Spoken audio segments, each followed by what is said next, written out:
It's real. It's real. You know the deal. You know the deal. Come on. Hey, it's Shanté. And I'm Natalie, and welcome to What's the Deal, a podcast powered by The Norfus Firm. At The Norfus Firm, we solve people problems, and we have the great pleasure of working with employers all over the world on human resources and diversity, equity, and inclusion issues. Mm-hmm.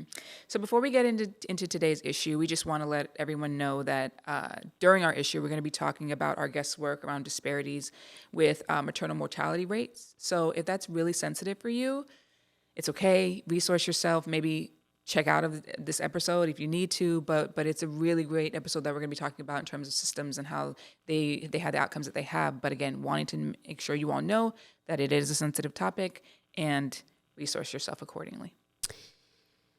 So we felt like this topic and this guest, who are super excited to have, was really relevant because it hits it's a real life example of what we talk about in terms of people coming into the workplace with all sorts of barriers and obstacles that you may not be aware of.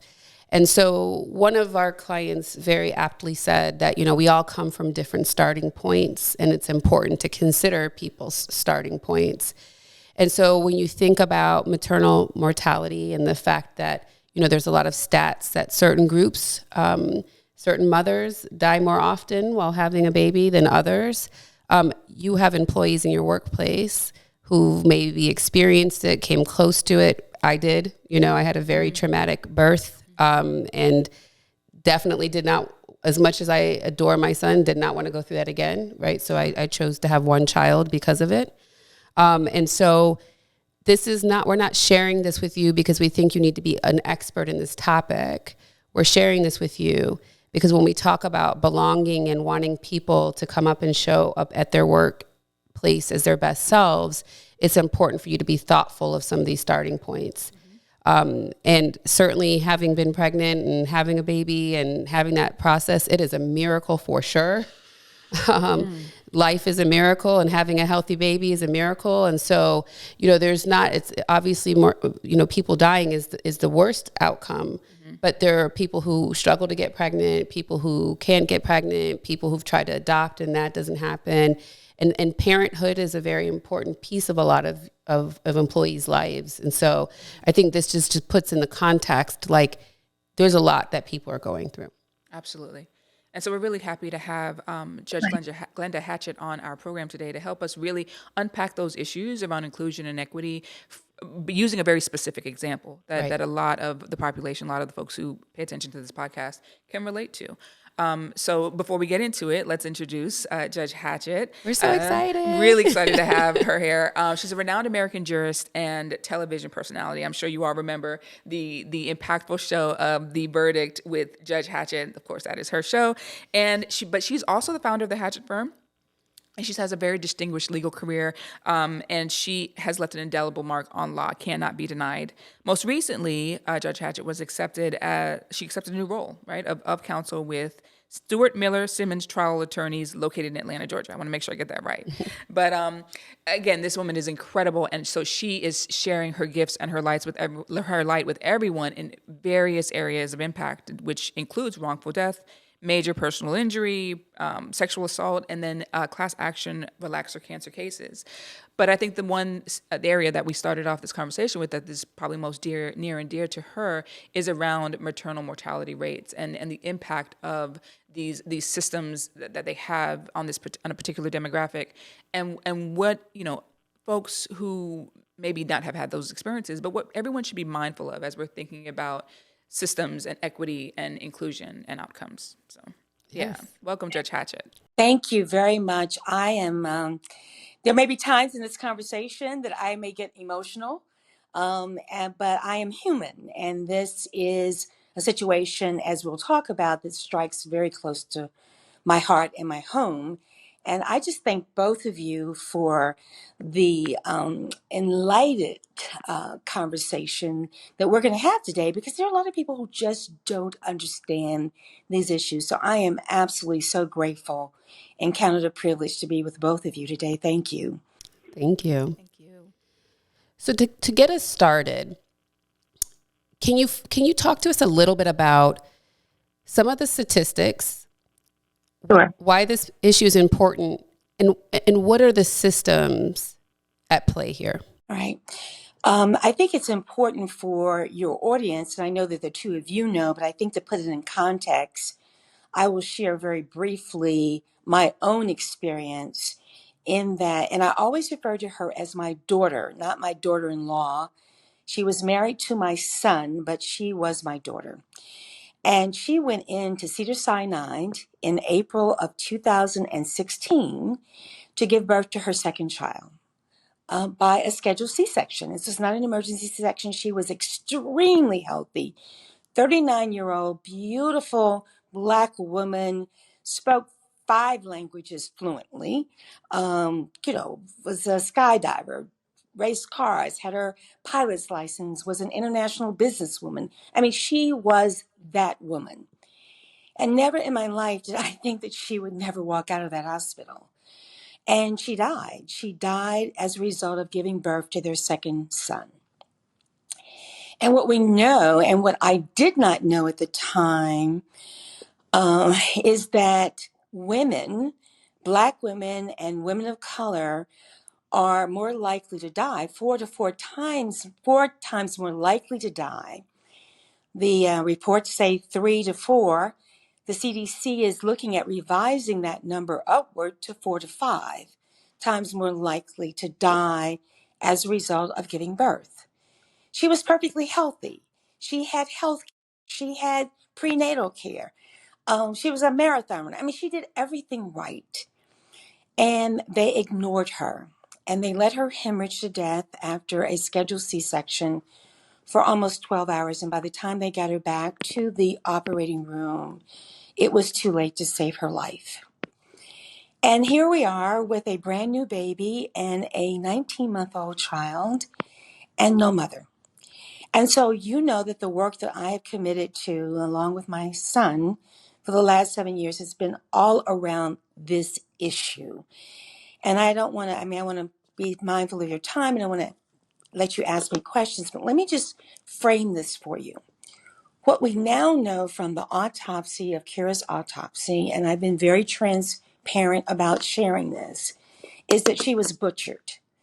A C-section that it should have taken anywhere from a minimum of 12 minutes to 15 minutes, because it was her second C-section, because she was tiny. She's like a size 2, 100 pounds on a good day. And the C-section took less than 4 minutes. It was horrible, gross malpractice. And not only in the C-section, but then in the way that it was managed afterwards. She was supposed to have a CAT scan, a CT scan, stat at 6:30. It never happened. They didn't get her back into the OR until midnight. They did not make the incision until 12:20. And by that time, there were several liters of blood in her abdomen, and she couldn't be saved. So I don't want any other family to go through what we're going through. How do you explain to 2 little boys that their mother is never coming back and that she's in heaven? How do you explain when I moved them back from LA to Atlanta, which is where I live?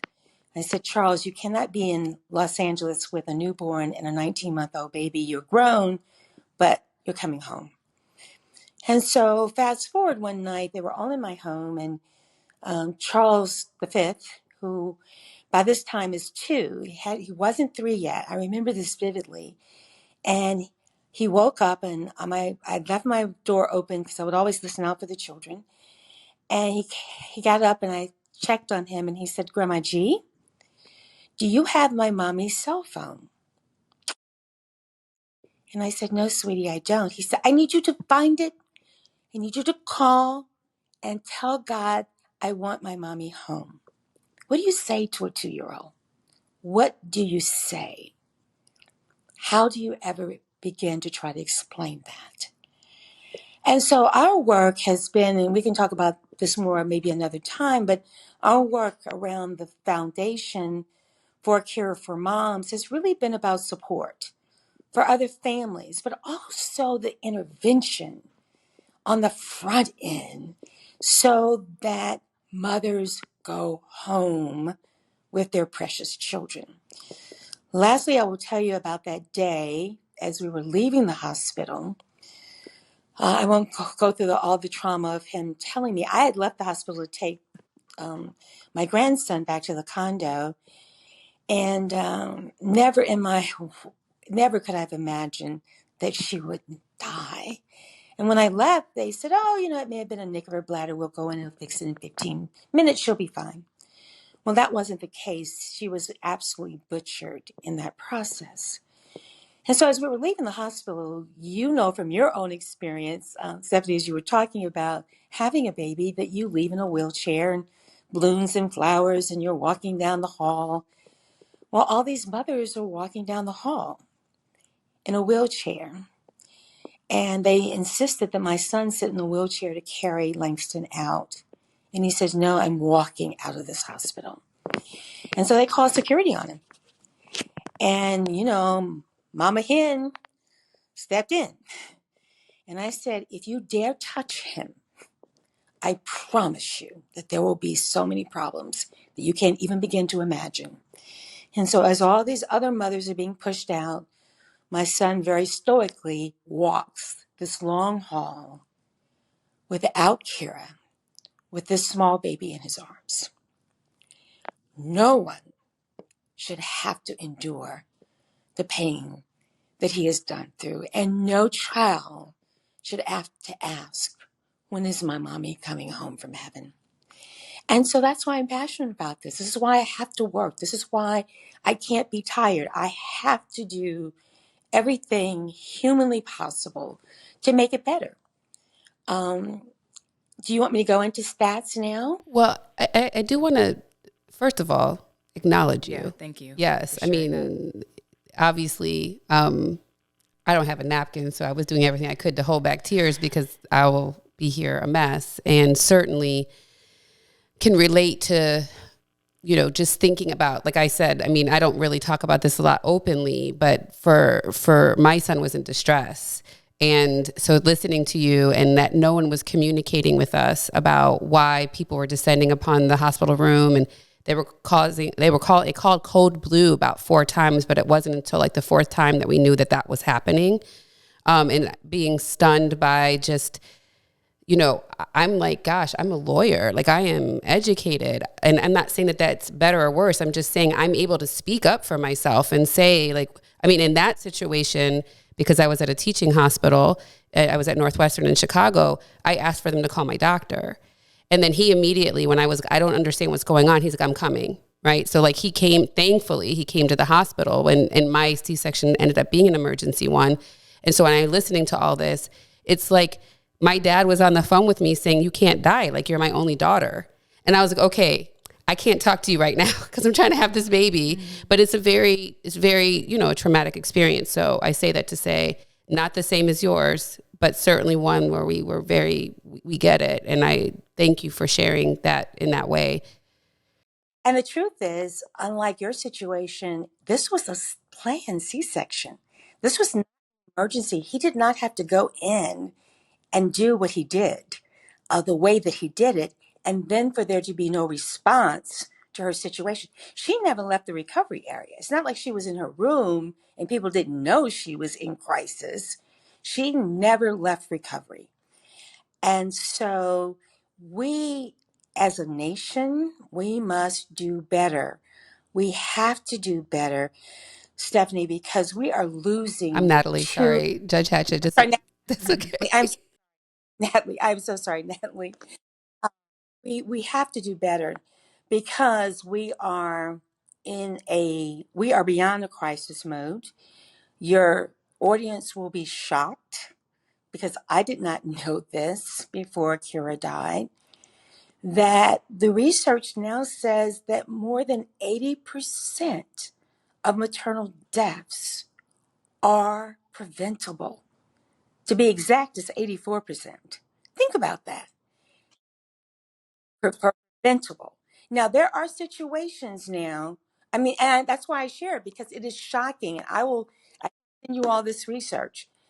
84% of maternal deaths in this country are preventable.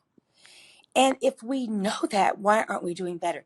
We are at the bottom globally of industrialized nations when it comes to outcomes with maternal mortality.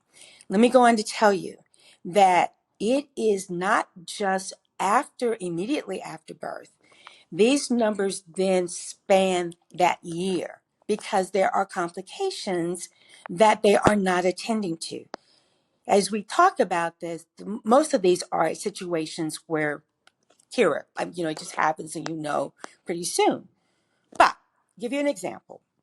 There is a young Black woman who was at the CDC. She's all in the medical environment, and she's a young, very bright Black woman. She died a few weeks after giving birth. She died after Kira died. And she died because they sent her home. And she said, no, something's wrong, something's wrong, something's wrong. And she came back and forth and back and forth. And they did not deal with the fact that she, in fact, basically had all these complications from a problem with having given birth that they did not attend to when she gave birth, and she died. And I can tell you hundreds of stories because I now have faces on these stories. These are not statistics to me any longer. I know a lot of these families now. I know a lot of the heartache that they are going through. And we have got to do better. So, as you all are so amazing to frame this, let's talk about what happens in the workplace. Let's just talk about that. I come out of corporate America. People think I kind of was a judge when I was 5 years old in kindergarten with a robe, and I've been a judge all my life, right? I really did have a life before I became a judge. I really did. Can I just stop you for 1 second? I do think it's funny because when I was like thinking about my legal career, I was like, I'm going to be a judge by 30. And it was so crazy because you're like, it's not impossible, but it's really like, you know what I mean? Like you gotta, and it really helps to have some experience before you become a judge. I mean, I think that's the thing that people don't recognize is that most judges have had very illustrious careers before taking that role. Because then they know the law. Like you would not want a 6-year lawyer being your judge. And you just want a judge who also has life experience, so they have some wisdom. Exactly. Hopefully. Exactly. That is so true. I'm cracking up because, as a footnote, there are TV judges who've never been judges. Let's just be really clear about that. Of course. A real judge. I know what I'm doing, right? Let me digress for a minute. I want to go back to those statistics. This is so that we can break down when I talk about a third, so we can put in perspective when we talk about these preventable deaths. About a third of the deaths, according to the CDC, happen during pregnancy, all right? About a third happen at delivery or a week after, and about a third happen from that week mark to the year in that postpartum period. All right. So we're not talking about people who have heart issues or have high blood pressure or have complications from diabetes. That's not what we're talking about. We are talking about things that could be prevented, or if people had those issues, that they were not managed properly. Does that make sense? Because I want to make sure that I'm putting that in. So I think if we just recap it, the reality is that, there are going to be things that happen where people die naturally. What we're talking about is that these are issues that either happen before child delivery, during, or after within the first year that relate back to the pregnancy and or delivery. So, and we have the back facts to tell us that there was something we could have done about it. They didn't have to happen. Yeah. Exactly. All right, Natalie, I need you to go on the road with me because that was a great recap. She's really good at recaps. Thank you. Exceptional at it. So when let's kind of think about, if we could, to get to the workplace piece, a lot of times when we're talking to employers, we talk about these systems, right? And when we talk about the systems, we talk a lot about the fact that they were sort of inherently biased from the beginning, several of them. To get closer to that point, can you talk to us first just about what systems are at play when we're dealing with these maternal health issues? Is it hospital systems? Is it legal systems? Like, what systems are involved when we're dealing with this type of issue? Natalie, all of them. So if we're looking at it through the lens of the workplace, we're talking about, let's start with insurance coverage. We're talking about what happens with leave. We're talking about, is there support for that mother to make sure that she's meeting all of her check marks on all of her appointments on prenatal care, right? Is there a process in place that supports her in the workplace before the baby is born? All right. So is the insurance inadequate? Is the insurance adequate? Is the leave time adequate? And is there, again, and I can't stress this enough of a support system such that she can make those appointments consistently? And consistently is the operative word in that situation. Now, that's in the workplace. In the hospital, what we're seeing over and over and over again, and when I say hospital, let me just talk about generally in the medical care delivery system, whether it's the doctor, whether it's the hospital, whether it's the follow-up, is that there is an inherent bias that we as Black and brown women are not getting the kind of attention that we need. We know it in this arena. We have seen it in other arenas as well. But let's stay focused on maternal health. That we can go back historically, and I hope this is not too upsetting for your audience. We can go back historically, and we know about Tuskegee and the experiments on the men there. But what we don't talk about is the experience of the experiments where a doctor would perform surgery on women, Black women, without anesthesia. Mm-hmm. Right. Yep. Right?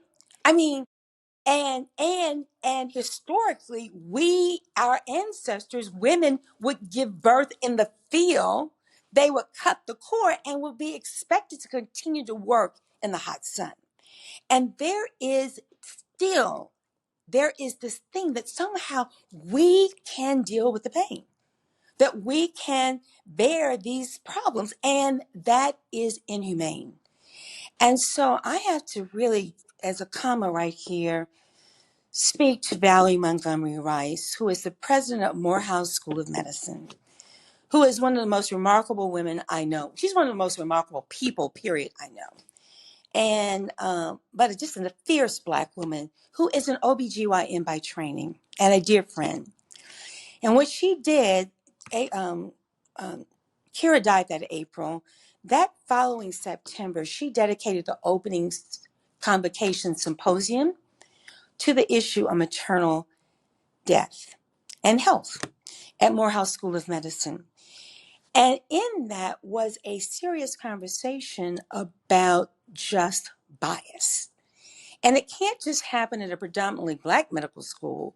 It has to happen all over. And I think that is one of the positive things that has happened as a result of Kira's death, is that these conversations are far more prevalent. But then how do you change a person's attitude when they come in and they see a woman of color as opposed to a white woman, and think that the Black woman may be exaggerating, or, maybe the pain isn't so bad? Kira was not a complainer. I mean, she was remarkable through this. And I look back on it now and I think, how did she ever bear all of that? But she was also in great physical shape because she was a marathon runner. I say all that to say that there are so many levels of this piece that have to be changed, that have to be fixed for us to see some outcomes. Let me also say very importantly that these numbers have gotten worse because of COVID. My son says that he thinks that's a temporary decline. I hope that is true because of all the other complications that we saw medically because of COVID. But Kira would have had a better chance of surviving having given birth with a midwife in the middle of the bush in somewhere in a remote part of Africa than she did at Cedars-Sinai, which is a world-renowned hospital in Los Angeles. So as Judge Hatchett was talking, I was thinking about your work, in terms of, the trauma-informed, the pain thing comes up a lot. I'm curious as to just your reaction to this idea that the bias of, Black and brown women being able to tolerate more pain, and how does that show up for you when you just think about the work that you do in that space? I wish more people, you would think that people in like the medical field, not necessarily all the other systems, but at least those people have a sense of trauma training. So, but it's trauma in a different sense. It's more of like that, like acute or shock, like or blunt like force trauma. trauma. Right, exactly. Yeah.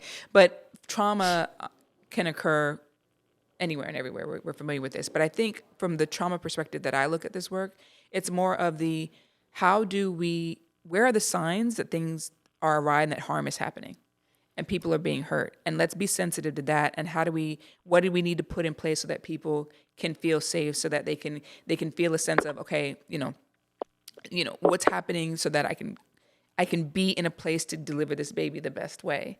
And I'm helping to support that as a trauma-informed person. Like, I'm looking for the issues. I'm coming in with a certain level of care that is needed in the situation, regardless of the person. But I don't think people are really, because these biases that Judge Hatchett is coming with, people lose that. Something not necessarily related to maternal, the maternal issue that we're talking about, but my sister recently had a double mastectomy, and she had a hard time coming out of the anesthesia, and they noticed it, but her husband had told them that she has a hard time coming out of these really heavy drugs. And my sister's Black, for those who can't see me. And so, she's coming out, but she's having a really hard time, and her breathing is very shallow. And it's like, thankfully one of the nurses noticed it, but everyone else is kind of caught up in the, well, what are we doing and what should we do? And I can't stand here and do this all day to pinch her, to remind her to breathe. And they're so caught up in the liability aspect of this and making sure that the institution isn't harmed, that they're not giving her the care that she needs. So literally my sister, who is not a medical professional at all and shouldn't have probably even done this, she grabs some gloves and she's like, what do I need to do? I need to sit here and pinch her every 5 seconds to get her to breathe. And that's what I'm going to do until my sister starts to breathe on her own. And why did it even have to get there? But again, those so many things that play around, you're focused on the wrong thing. You're not focused on giving the care that you need to people. And I think that it's like, to me, this, just to put in context, because Judge Hatchett, we like to talk a lot about the biases and stereotypes that people have. To me, in some ways, this becomes a little bit analogous to when people say that they're colorblind, and which I really struggle with, because unless you have like a disability that keeps you from actually being able to see, you are not, right? Like, so right. You can see, and you can black and white. Say it again. And if you're colorblind, you can still see black and white. So I don't believe that doesn't fly with me. I'm sorry, I didn't mean to cut you off. No, you're good, and I'm with you. But the reason why I bring that up is that piece where people, I would imagine that if you go to talk to the doctor that was at play with Kira or other doctors, that they will have all the words. That no, of course, I treat all the patients the same. I'm colorblind. I'm this. Right. I'm just here. I took the Hippocratic oath, and I'm here to, act on the oath. But I think the reality is that there's still that piece of you'll be fine. Mm-hmm. And I think it also then feeds into a different issue that we talk a lot about, which is a lot of times then women of color, and speaking from the experience of the Black woman, is like, we'll figure it out ourselves. Right? Like, if you're not going to help me, if you're not, I'll just figure it out myself. And that's dangerous in the workplace because then you end up taking on a lot of extra duties. You end up not like making sure you're delegating well because of those trust issues. You're not speaking up, you're not using your voice because of fear, and you feel like nothing's going to happen anyway. So let me just. And if you raise issues, there's always the stigma of she's an angry Black woman. Yeah, exactly. Let's keep it real. That if you are to raise legitimate issues, then and I have never told this story publicly, but I'm going to share it today. When Kara and Charles were getting ready to go to the hospital, they got dressed up. They got dressed up because they did not want to be treated as poor and Black. Think about that. This is a woman who owned, not just ran, owned, before she came back to the States and married my son. She owned 12, count them, 12 schools that she developed in China to teach English. She was fluent in Mandarin. I mean, she could have run circles around most of those people there, right? I mean, she was amazing. But yet she felt like she had to dress up so that they wouldn't be treated poorly. Come on, right? And then later, people would say to me, well, Judge, if they'd known that was your daughter-in-law, they wouldn't have let her die. And I went off. I lost it. I'm like, it shouldn't matter. Right. It shouldn't matter. It shouldn't matter that she belongs to me, right? And I will also tell you on a personal, I carried a lot of guilt for years. And until, finally I thought, okay, maybe I really do need to go into therapy. I'm busy taking everybody else. It took me 4 years before I made the decision to really do that. And part of it was the guilt that I felt for leaving the hospital because I knew so many people I could have called. I could have called Rod Pettigrew, who was my childhood friend at National Institute of Health and now founder of a new medical school in Houston. Valerie Montgomery Rice, president of Morehouse School. In fact, she said to me, the first thing she said to me when she called me that morning, Glenda, why didn't you call me? I said, because I did not know that she was in danger. There's no way in this green earth that I would have ever left that hospital. I would have never left, except I took the baby home because he'd been there for like 10 hours, right?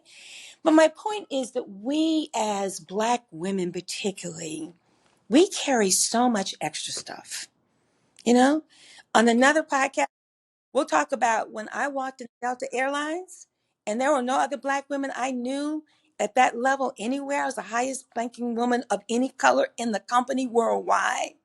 We take on so much stuff and we believe that we have to be 10 times better. Because the truth is, in my generation, I had to be. Probably in me and Shanté's generation too. Yeah.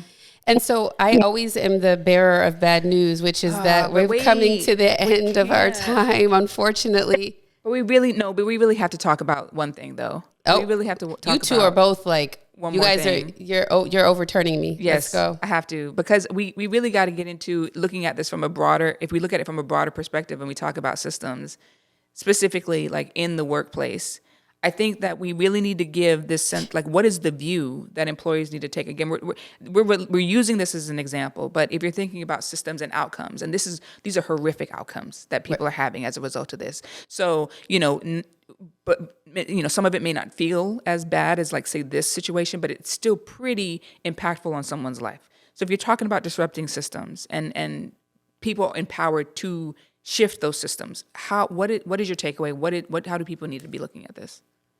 Well, we need to be looking at it differently. And I literally just pulled up something I wanted to share with you really quickly, because part of this problem, I mean, it's such a big problem, is that women are not getting the care after birth and this postpartum period, and that more states and employers can have an impact on that because they all have lobbyists to extend the Medicaid coverage because it needs to be for 12 months.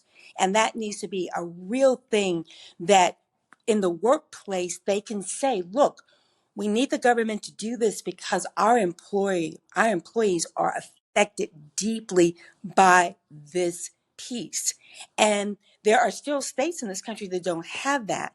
And the more support that the corporations look at, because I mean, we do things like, gyms and saying you need to be working out and you need to be more careful about and non-smoking and all of that. But are we really talking about things that support people on a day-to-day basis? And that is a systemic change. But if we're not investing in people, and I say this all the time, then your workforce suffers. And that is absolutely critical. So I have a baby. I need to be coming back to work fully able to do the work that that company is paying me to do. And that company needs to have a vested interest in me being able to get back to work and to be able to function fully in this situation. You brought up a little bit earlier, which I do think gets at some of the systems piece of just the insurance access. You talked about that. You talked about the support. I would just like to add, and I think we talk about this a lot, and this definitely goes to like that intentionality. Like we love to talk about being intentional, and you're getting at this with what you're talking about is, are you giving people what they need? Even with us, we're a smaller team, and our head of operations, Theo Wright, we were looking at some of the benefits we offer. And he's like, it just seems like only me and Shanté are using it. Like only like Theo and Shanté were using the benefit. He's like, maybe this is not what people really need to have. And so we had our offsite with the team, and we had a conversation of it. Like, is this really the benefit you all need? We think it's fun and cool that you have, what it was is we have a well-being policy so that if you want to take yoga classes or get a gym membership, like you'll get reimbursed for it. And we realized that the amount of money that we were offering was way more than people needed. So what the outcome of that conversation is that people would prefer to have a 401k plan. So it's great, we're going to start a 401k plan. Like we'll repurpose the money. But I think the reason why I bring that up is that when you're talking about, is there support? It gets to your point of, is it the support people need? Right? I mean, I dealt with this when I was in-house because, when I was at Burger King, we acquired Tim Hortons. And in Canada, women have a legal right to be out of work for a year. Because the company that owns Burger King moves really quickly, a lot of these women were saying, well, but like it feels like a completely different company when we come back. So we really sat and deliberately built, what does it look like to offboard a mother going onto leave? Right? Like making sure feels like she has a clean transition and it's not just throwing her work on top of someone else, because people also start to feel guilty. Like, oh, I've left someone else with all this work. And it's like, how do you intentionally make sure she's offboarded, and how do you intentionally onboard her back? And not just saying you're back and here's your desk, right? Because that feels very isolating. So even though I was the one who said we have to be done, I'm over here going off. But the point I'm saying about that, though, is that just and I appreciate this point around the systems and employers using your voice, because on an episode that we taped earlier, we were talking about a lot of the anti-DEI legislation in Texas and Florida. And I'm constantly saying to CEOs, you all have power. People want you in their state so that they have jobs. Use your voice. Let people know, hey, look, this isn't an issue that's happened to me, but I know I've had employees that have, and speak up on their behalf. So anyway, I appreciate it. And I think you had another point, but I just did my thing. A comment right there too. And I know we're going long, but I will tell you, I had to smile because things are getting better. If that's any encouragement. When I was at Delta Airlines, my maternity leave was 4 weeks. 4 weeks. Wow. I was nursing, I was pumping at a pump. I mean, all of that. So things are getting better, but we can still do better. But the leadership, to your point, Natalie, because I've been blessed to sit on 3 Fortune 200 boards. And what I say in the boardroom is to the CEOs that, listen, we have got to set the example from the top. They've got to see the example in these companies. So I'm so grateful for the work that you're doing, because if that is not happening, and that's why I said use the leverage to get some of these policies changed on the state, in these state levels, it's so important that companies are paying huge taxes. They are hiring people. They are bringing influences into these communities, and they need to remember that they should be advocates for their people. Oh, what a pleasure. This was great. So I got to do the recap. Yes. So if we're thinking about what we take away from today, first and foremost, it's being aware of the fact that people have varying starting points. And we talk about that a lot, right? And so those starting points mean that they show up in your workplace a lot of different ways. Number two, we're not asking you to be an expert in every which way people show up, but to broaden your mindset on some of the key things, because if you impact one or two of these systems, it actually helps more than just one group, right? So being thoughtful that change for one can actually be change for many. Mm-hmm. And then the last piece, and I got to look directly in the camera for this, is that for our CEOs, for our C-suite folks who have the ability to say yes, no, more money, less money, please use your voice. Please use your voice and use it early and often. Use your lobbying groups to lobby and advocate for your teams. Use your voice to let your teams know you see these issues and you get it, so that they feel comfortable and that you want them there with you. And we have so much more to come. Judge Hatchett, we are so blessed and honored to have had you today. I mean, just really impactful. I'm grateful to you for, just having this insight. May I just say that I have really prayed about this. I am now taking on national cases for maternal death. So I couldn't do it before because it was just too hard emotionally. But, really it's been put on my heart that I've got to advocate for these families. So I hope that you will share my information with your Absolutely. Always. That is call to do. And I don't have to be on camera. I don't have to be on your podcast. I hope, Natalie and Shanté, if you ever need me, please, I mean that with all my heart. Just call me, because I am so excited about your voice and how you're using your voices for this. I'm very grateful. So thank you. Anytime you need me, you just call me. That's. Well, you ended better than I could. Thank you. So we'll be back, y'all. Thank you so Thanks, much. everyone. Bye-bye. Here it is. Diversity, equity, inclusion, and leadership. That's the deal when you know what you're dealing with.